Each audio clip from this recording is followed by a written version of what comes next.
Hello student, आप सभी का श्रेष्ठ नीट क्लासेस में स्वागत है। आज का जो हमारा लेक्चर होगा वो क्लास 12th टॉपिक डीएनए पर होगा, है ना।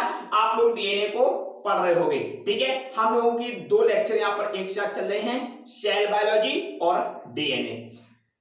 तो हम लोग अपनी क्लास की शुरुआत करने से पूर्व कुछ पंक्तियों पर चर्चा करते हैं। देखो, उसका कार्य ये है कि आप जिस कार्य की शुरुआत कर रहे हो, जिस कार्य को आप करने जा रहे हो, उसका उद्देश्य पता होना चाहिए। ये बहुत जरूरी है।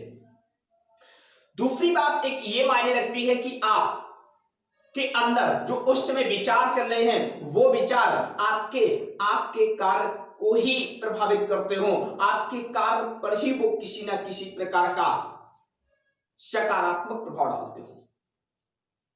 इसीलिए मैं कुछ पंक्तियों का सहयोग लेता हूं। तो चलो सुनते कुछ पंक्तियां। क्या है? सुनो पिछला ये टॉपिक हमें फिर से पढ़ाना है। सुनो पिछला ये टॉपिक हमें फिर से पढ़ाना है। नहीं कोई बहाना है, तुम्हें फिर से बताना है। नहीं कोई बहाना है, तुम्हें फिर से बताना है। वही बातें पुरानी है, वही किस्सा पुराना है। वही बातें पुरानी है, वही किस्सा पुराना है। करो ना तुम जरा मस्ती, तुम्हें डॉक्टर बनाना है। करो ना तुम जरा मस्ती, तुम्हें डॉक्टर बनाना है। तो मस्ती बंद कर दो, ऐसा नहीं होना चाहिए। बनना तो डॉक्टर चाह रहे, क्वालिफाई नीट करना है, और मोबाइल लेके पबजी खेल रहे हो, ये मस्ती हुई कि नहीं हुई? तो मस्ती बंद कर दो। हमारा जो लक्ष्य है, जो हम लोगों का उद्देश्य है, वो एक है। क्या? बेहतर डॉक्टर बनना। तो वही लिखा है अंतिम पंक्ति में, करो ना तुम जरा मस्ती, तुम्हें डॉक्टर बनाना है। तुम्हें डॉक्टर बनाना है। तो डॉक्टर बनना है तो फिर बनना है, ये बिल्कुल बात दिमाग में बिठा लो। तो जो आज का हमारा टॉपिक है वो क्या है? डीएनए। तो देखो यहाँ पे कुछ बिंदु लिखे हुए हैं, समझने का प्रयास करना। देखो, जो भी मैं यहाँ पे शीर्षक रखता हूं, जो भी यहाँ पर टॉपिक रखता हूं, वो आपकी एनसीईआरटी का ही टॉपिक होता है। मैं कोई भी टॉपिक अपनी तरफ से नहीं बनाता हूं, और मेरा प्रयास है कि आपको 100% एनसीईआरटी का ही बिंदु मिलना चाहिए। यहां पर जो भी नोट डाउन किया जाए वो एनसीईआरटी से ही मेल खाता हो, ये याद रखना। तो देखो क्या लिखा हुआ है, डीएनए डीऑक्सीराइबो न्यूक्लियोटाइड का एक लंबा बहुलक है। अब एक दिमाग में क्वेश्चन आया कि सर लंबा बहुलक है किसका? डीऑक्सीराइबोज न्यूक्लियोटाइड का। तो जब डीऑक्सीराइबोज न्यूक्लियोटाइड का डीएनए एक लंबा बहुलक है, तो यानी जब कोई एक लंबी सी श्रृंखला है, तो उसको बनाने के लिए कोई ना कोई इकाई रही होगी। बिल्कुल बात ठीक है। और जब कोई ना कोई इकाई रही होगी, वो एक श्रृंखला बन रही होगी, तो उसकी कुछ ना कुछ लंबाई रही होगी। ऐसा है कि नहीं? तो एक टॉपिक समझने का प्रयास कीजिए। तो क्या लिखा है? डीएनए की लंबाई न्यूक्लियोटाइड, बड़े ध्यान सुनना, न्यूक्लियोटाइड पर निर्भर करती है ना। न्यूक्लियोटाइड पर निर्भर करती है। अब देखो यहां पे समझने का प्रयास कीजिए। यहां पे क्या है? डीएनए की लंबाई न्यूक्लियोटाइड किस पर निर्भर करती है? न्यूक्लियोटाइड पर निर्भर करती है। आप कहोगे कि सर ये बात एनसीईआरटी में लिखी हुई है, देखना अच्छे से, वहां पे लिखा हुआ है। तो अब ये न्यूक्लियोटाइड पर निर्भर कैसे करती है? दिमाग में ये क्वेश्चन आपके आ गया होगा। बिल्कुल सही बात है। देखो, जब आप डीएनए को बड़े ध्यान से देखोगे, डीएनए को जब आप बड़े ध्यान से देखोगे, तो आपको क्या होगा? 10 बेस पेयर दिखाई देंगे। बेस पेयर का नंबर कितना होगा? 10। देखो यहां पे, और 10 किसमें होगा? एक पिच में। यानी एक पिच में 10 बेस पेयर पाए जाते हैं। मैं इसी लाइन पर ही चर्चा कर रहा हूं, इस पर मैं कहीं दूसरी जगह नहीं जा रहा हूं, ठीक है। इसी लाइन को मैं स्पष्ट करने का प्रयास कर रहा हूं। देखिए वीडियो आपके छोटे हैं तो इसलिए हो सकता है वीडियो का नंबर कुछ ज्यादा हो, उससे घबराने की बात नहीं है। बात वीडियो के नंबर पर नहीं, आपको कितना समझ में आ रहा इस पर डिपेंड है, इस पर निर्भर करती है आपको समझ में कितना बेहतर आ रहा है। तो क्या है यहाँ पे, एक पिच में बेस पेयर का नंबर कितना होता है, 10 बेस पेयर पाए जाते हैं। देखो जैसे 1 2 3 4 5 6 7, चलो इसको दोबारा लाता हूं, ठीक है, समझ में आ जिससे आपको बेहतर तरीके से, है ना।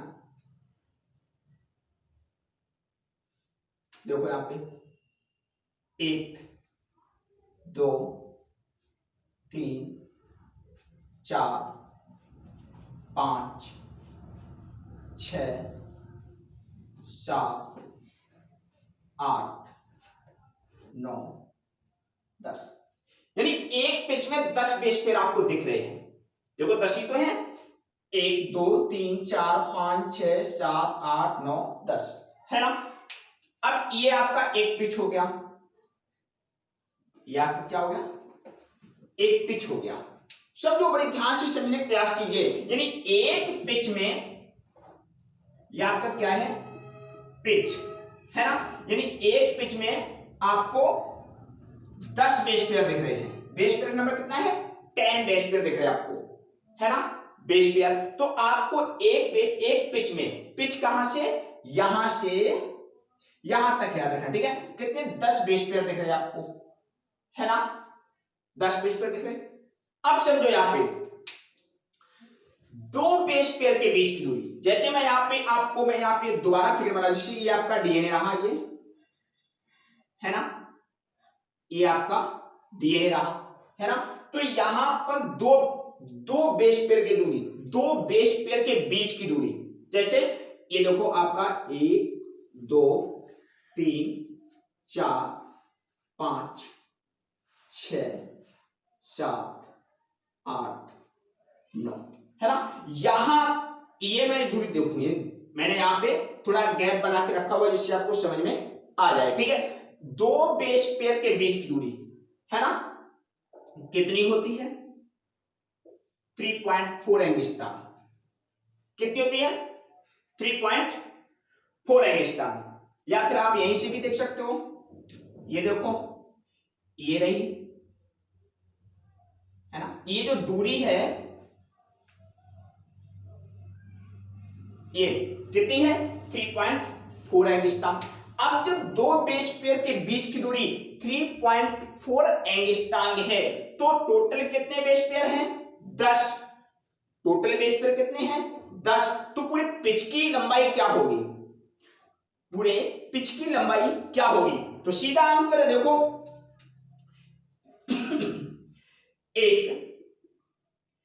एक, चलो मैं इधर इसको सॉफ्ट द्वारा नोट डाउन करता हूं, समझ में आपको आ जाएगा, ठीक है। इसको मैं यहां रखता हूं, ठीक है, 3.4 एंगस्ट्रॉम, ठीक है। अब चलो जैसे आप समझने प्रयास करना बड़े ध्यान से, जैसे दो बेस पेयर के बीच की दूरी कितनी है, दो बेस पेयर के बीच की दूरी है 3.4 एंगस्ट्रॉम, है ना। यानी दो बेस पेयर के बीच की दूरी है 3.4 एंगस्ट्रॉम।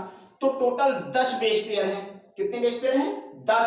तो फिर टोटल 10 बेस पेयर से मिलकर इनके टोटल 10 बेस पेयर की दूरी को यदि आप एक साथ काउंट करोगे तो कितना आएगा, 3.4 गुणे 10 कर दीजिए ना, 3.4 में गुणे 10 कर दीजिए तो आपका आंसर आ जाएगा 34 एंगस्ट्रॉम। कितना आ जाएगा, 34 एंगस्ट्रॉम। यानी अब क्वेश्चन है 10 बेस पेयर कहां मिलते हैं, एक पिच में।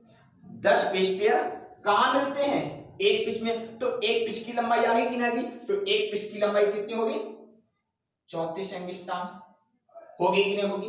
तो यहां पर हमको दो चीजें याद हो गई कि पूरे एक पिच की लंबाई कितनी है, तो एक पिच की लंबाई टोटल कितनी है, 34 एंगस्ट्रॉम। कैसे ज्ञात करी, दो पिच के बीच की दूरी 3.4 एंगस्ट्रॉम है। तो 10 बेस पेयर की दूरी की एक साथ गणना की जाए तो इसमें आप 10 का गुणा कर दीजिए, आपका 34 एंगस्ट्रॉम आंसर आ जाएगा। अब क्वेश्चन आता है, इसको कहते क्या है? इसको बोलते हैं एक्सियल राइज। क्या कहते हैं इसको? Axial rise. देखो एक चीज नोट करो, ये जो मैं आपको एक एक बिंदु बता रहा हूं, जैसे मैं यहाँ पे कुछ टर्म उपयोग कर रहा हूं, एक्सियल राइज है ना, कितना है, क्या है, पिच क्या है ना, उसकी दूरी कैसे निकाली जा रही है ना, और इस पंक्ति का मतलब क्या है, ये सब आपको पता होना चाहिए। तो एक्सियल राइज, एक्सियल राइज है ना। तो जो एक्सियल राइज है ये आपको याद रखनी, ठीक है, यहाँ पे आई है, ये है ना, ये बिंदु रखा है एक्सियल राइज। तो जो दो बेस प्लेयर के बीच की दूरी जो होती है 3.4 एंगस्ट्रॉम, उसे हम एक्सियल राइज कहते हैं। क्या कहते हैं? एक्सियल राइज कहते हैं, है ना, क्या कहते हैं? Axial rise. अब देखो ध्यान से, तो क्या निकला, डीएनए की लंबाई न्यूक्लियोटाइड पर निर्भर करती है ना। इस चीज को हम लोग समझ रहे हैं। अब मैं इस पे क्वेश्चन करता हूं, आपको आंसर समझ में आ जाएगा। चलो नोट डाउन करता हूं।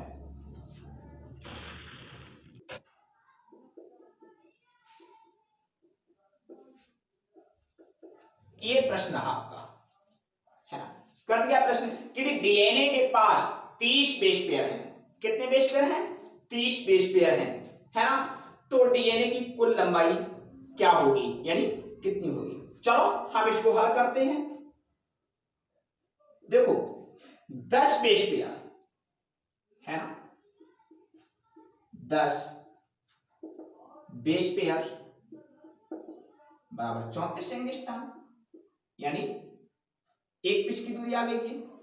किसकी आ गई? एक पिच की दूरी आ गई। यानी 10 बेस पेयर जब मिल जाते हैं तो एक पिच का निर्माण करते हैं, और उस पिच की लंबाई कितनी होती है? 34 एंगस्ट्रॉम। उसने कहा है आपको 30 बेस पेयर दिए गए हैं, तो फिर 30 बेस पेयर है ना, कितना बनाएंगे? तो ऐसा करो 34 गुणा 3 कर दो, है ना, तो कितना आएगा? 102 एंगस्ट्रॉम। कितना आएगा? 102 एंगस्ट्रॉम ज्ञात हो गई। तो क्या है, यदि डीएनए के पास 30 बेस पेयर पाए जाते हैं तो डीएनए की कुल लंबाई कितनी होगी, ज्ञात कीजिए। तो आंसर होगा 102 एंगस्ट्रॉम होगी। कितनी होगी? 102 एंगस्ट्रॉम। कुछ टफ नहीं है। देखो मैंने अभी इससे पहले देखा था, ये एक पिच हुआ करती थी, है ना, और इसमें कितने बेस पेयर थे? 10। 1 2 3 4 5 6 7 8 9 10। तब इसकी लंबाई कितनी हो रही थी? 34 एंगस्ट्रॉम, है ना, हो रही थी। और इसके इस दो बेस पेयर की बीच की दूरी क्या हो रही थी?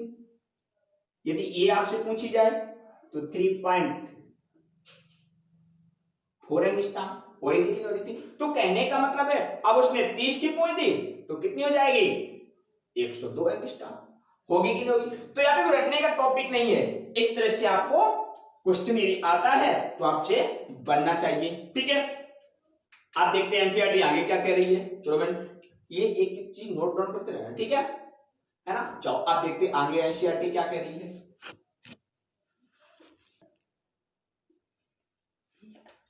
चलिए अच्छा देखते हैं क्या है इसमें।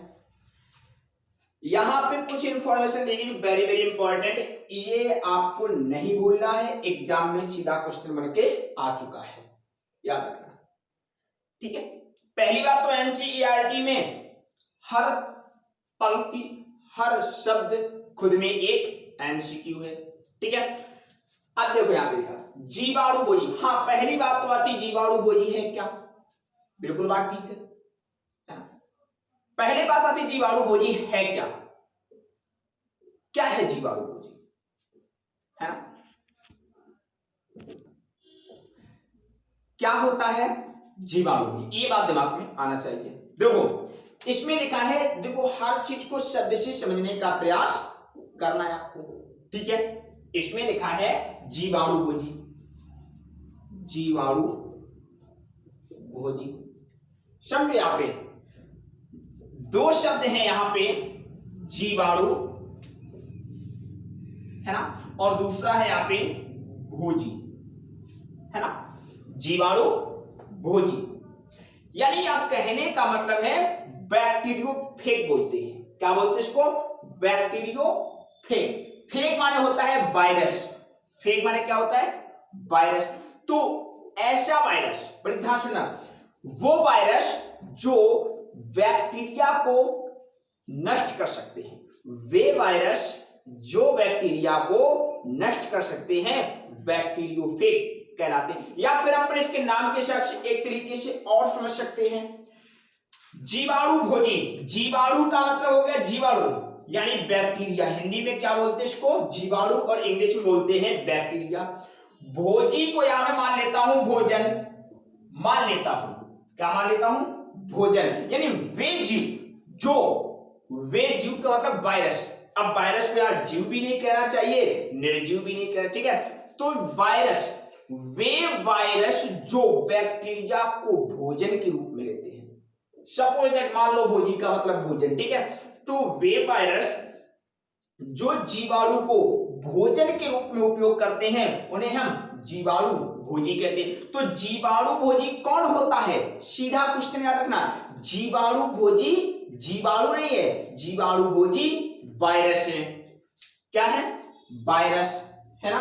तो जीवाणु भोजी क्या होता है? वायरस होता है ना। क्या होता है? वायरस होता है ना, यानी विषाणु होता है। तो वायरस है तो जीवाणु भोजी कौन? 574 में न्यूक्लियोटाइड मिलते, कितने कितने मिलते? 5386। अब बात समझो, यहां पे कहोगे सर एक बात समझ नहीं आई, बात ये समझ नहीं आई कि यहां पर लिखा क्षार युग्म, क्षार युग्म को इंग्लिश में बेस पेयर बोलते हैं। क्या बोलते हैं? बेस पेयर बोलते हैं। यहां पर भी लिखा क्षार युग्म, है ना, और यहां पर भी लिखा हुआ है क्षार युग्म। तो यहां पर न्यूक्लियोटाइड क्यों लिखा हुआ है? हाँ, ये गलती नहीं करना, मैं बार बार कह रहा हूं, पूरा 100% मैं आपको एनसीईआरटी ही पढ़ा रहा हूं, ठीक है। तो यहां पे कहोगे यहां पे न्यूक्लियोटाइड क्यों लिख रखा है, यहां पे क्षार युग्म क्यों नहीं लिखा? यहां पर भी क्षार युग्म, यहां पर भी क्षार युग्म, यहां पर भी क्षार युग्म, यानी base pair base pair base pair, और यहां पर वो न्यूक्लियोटाइड लिख रखा है एनसीईआरटी ने, क्यों? देखो याद रखो क्या होता है कि इसमें, किसमें? वायरस में क्या होता है, इस वायरस में जो डीएनए पाया जाता है, बात बड़ी ध्यान से सुनना, पिछली क्लास में बताया था, एक वायरस और बताया था, टीएमवी, टोबैको मोजेक वायरस।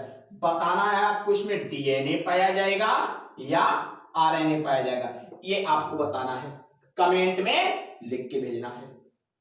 और देखो यदि आपको किसी प्रकार का कोई समस्या है, किसी प्रकार का एनसीईआरटी का कोई, लेकिन हाँ इतना ध्यान रखना, जो मैं पढ़ाने वाला हूं उसको मत पूछना, जो मैं पढ़ा चुका हूं, अरे भाई जो पढ़ाने वाला हूं तो पढ़ने को मिलेगा आपको, जो पढ़ा चुका हूं उसमें आपको किसी भी प्रकार की कोई समस्या है कमेंट में लिख के जरूर बताइए।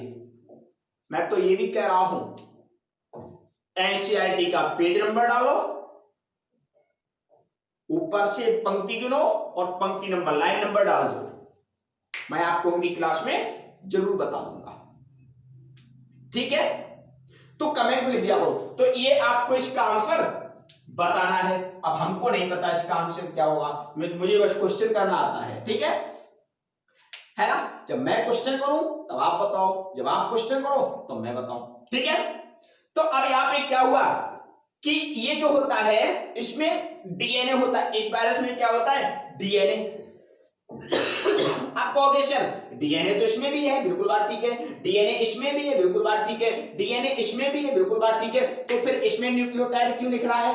अरे भाई सीधी बात है, ये डीएनए जो है ये सिंगल स्ट्रैंडेड डीएनए है, याद रखना सिंगल स्ट्रैंडेड डीएनए को हम इस तरह से लिखते हैं और डबल स्ट्रैंडेड डीएनए को इस तरह से लिखते हैं, है ना। Single stranded DNA, double stranded DNA. तो इसके पास कैसा डीएनए है? Single stranded DNA. ये 5 नहीं है, ऐसे आप समझदार हो, ठीक है। तो ये सिंगल स्ट्रैंडेड डीएनए है। अब जब सिंगल स्ट्रैंडेड डीएनए है तो इसमें बेस पेयर भाई कहां से बनेंगे? क्षार युग्म कहां से बनेंगे, है ना। इसलिए इसमें एम्फीटेट्रिक क्षार युग्म नहीं दे रखा है। तो याद रखना यदि एग्जामिनर आपको यहाँ पे क्षार युग्म और न्यूक्लियोटाइड यानी बेस पेयर और न्यूक्लियोटाइड लिख के आपको कंफ्यूजन में डाल सकता है, इसलिए आपको याद रखना है। चलो तो क्या है इसकी डीएनए की लंबाई कितनी होती है? 5386 न्यूक्लियोटाइड। आगे देखो क्या लिखा हुआ है, आगे लिखा हुआ है लैम्डा। अब लैम्डा क्या करता है?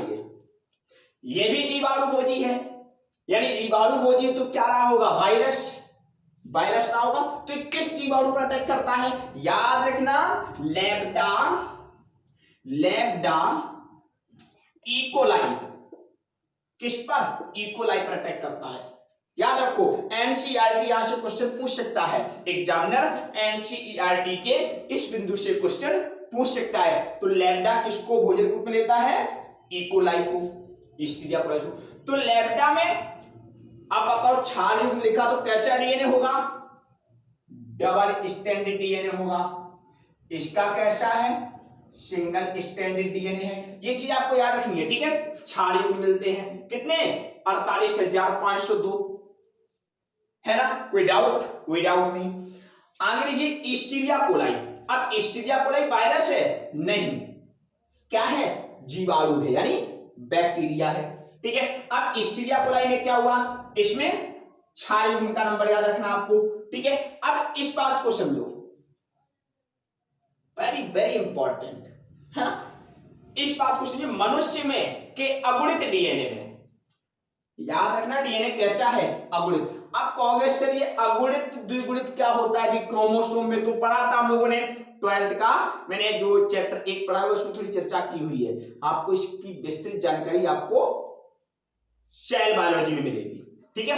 तो अब कहोगे सर इसमें अगुणित डीएनए कैसा होता है? देखो समझो कॉन्सेप्ट क्या होता है कि जब एक जाइगोट का निर्माण होता है, किसका?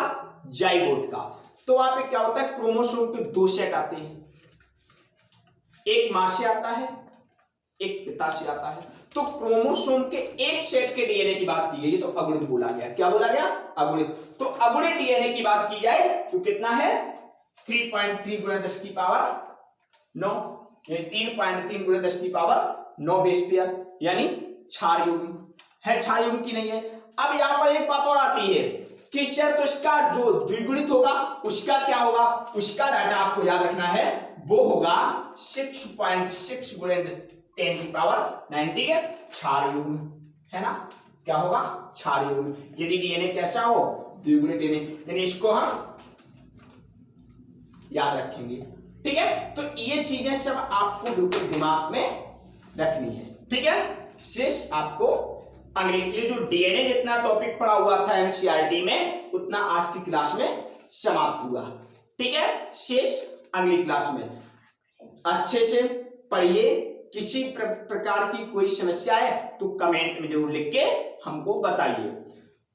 धन्यवाद, पढ़ते रहिए। और जो लोग चैनल पर नए जुड़े हुए हैं वो चैनल को सब्सक्राइब कर लें।